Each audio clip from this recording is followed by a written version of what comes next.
बागेश्वर सरकार को सताई भक्तों की चिंता, कैंसिल कर दिया पूरा प्रोग्राम अपना। बिहार में बागेश्वर महाराज का सजा था दरबार, हिंदू राष्ट्र की भरी हुंकार।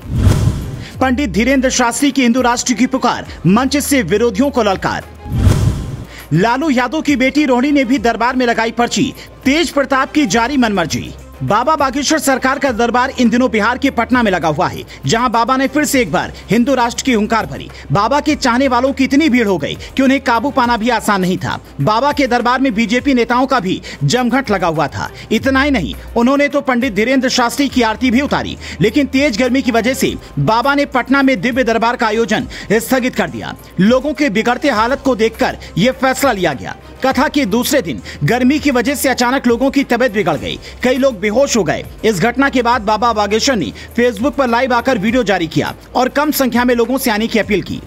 कथा के अंत में खुद बाबा बागेश्वर ने कहा, गर्मी के कारण आज भी बहुत ज्यादा सफोकेशन हो रहा है, सांस लेने में दिक्कत हो रही है, रोड जाम हो गया है। तीनों पंडालों में लोगों की भीड़ जुटी है। कल यानी कि आज लगने वाले दिव्य दरबार को लेकर कहा कि अगर ज्यादा लोग रहेंगे तो विराम रहेगा, सामूहिक अर्जी लगा दिया जाएगा, क्योंकि बहुत ज्यादा भीड़ हो गई है। आप लोगों से प्रार्थना है कि आप किसी को लेकर मत आएं। जो भी ट्रेन की टिकट कराकर पटना आ रहे हैं वो लौट जाएं, वापिस हो जाएं। हालांकि कथा 17 मई तक चलती रहेगी।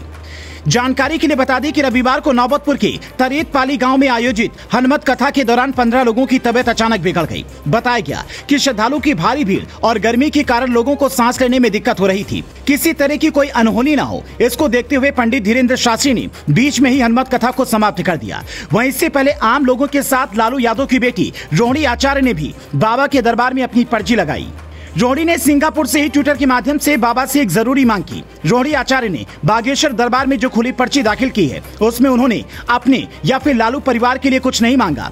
उन्होंने बाबा के दरबार में पूरे बिहार राज्य के लिए अपनी झोली फैलाई है। उन्होंने बिहार की भलाई और विशेष राज्य के दर्जे को लेकर बाबा से गुहार लगाई है। रोहिणी ने अपने ट्विटर पर लिखा, पर्ची वाले बाबा से यही हमारी विनती है, बिहार के विशेष राज्य की दर्जे की मांग हमारी करनी पूर्ति है। बता दें कि पटना में पंडित धीरेन्द्र शास्त्री के कार्यक्रम का सत्ताधारी दल राजद ने खुलकर विरोध किया। पार्टी के कई नेताओं ने बाबा बागेश्वर को लेकर बयान दिया। खासकर लालू यादव के बड़े बेटे तेज प्रताप यादव ने बाबा का विरोध किया। राज्य के वन एवं पर्यावरण मंत्री तेज प्रताप ने बाबा को एयरपोर्ट पर घेरने की धमकी दी थी।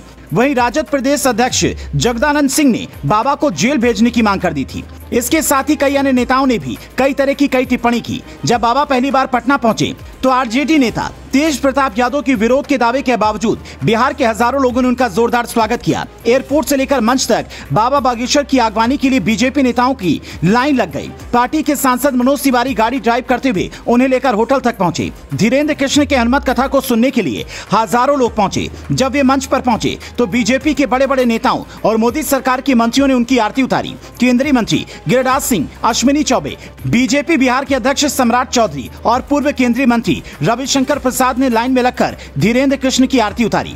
इस दौरान बीजेपी सांसद मनोज तिवारी भी मौजूद रहे। मनोज तिवारी बाबा बागेश्वर के पुराने भक्त हैं। उन्होंने कहा कि बाबा का विरोध करने वाले गलत हैं। मनोज तिवारी ने बिहार के सीएम नीतीश कुमार और डिप्टी सीएम तेजस्वी यादव को भी हनुमत कथा सुनने का न्योता दिया था, लेकिन अब बाबा का कार्यक्रम कैंसिल कर दिया गया है। इसे देखकर तो साफ जाहिर होता है कि बाबा को भक्तों की चिंता है। तभी तो बाबा ने सही वक्त पर फैसला ले लिया। आपकी बाबा के इस फैसले पर क्या राय है, हमें कमेंट करके बताएं।